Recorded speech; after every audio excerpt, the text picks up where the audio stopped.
Poncha Springs residents have not had a post office in town for months now.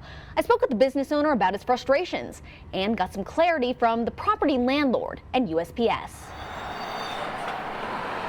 Off US Highway 285 is what used to be the only post office in the small town of Poncha Springs.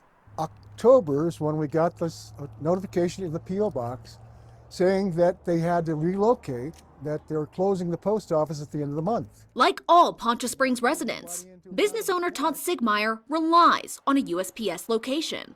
The town has no USPS delivery or pickup, just P.O. boxes.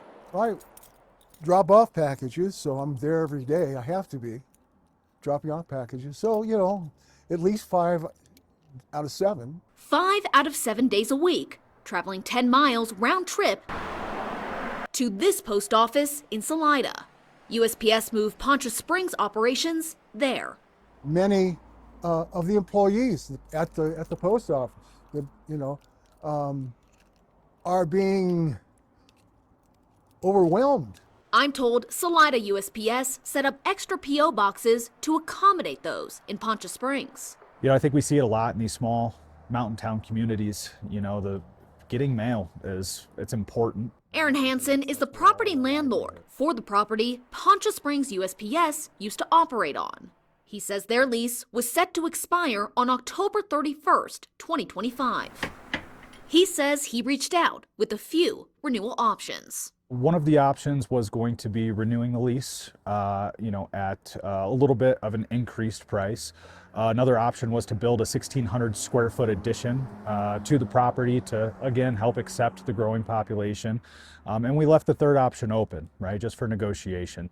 But he claims USPS failed to communicate. We went through many different avenues, including getting state representatives involved to try to reach out to them to get some sort of a response to negotiate, and they just refused to respond.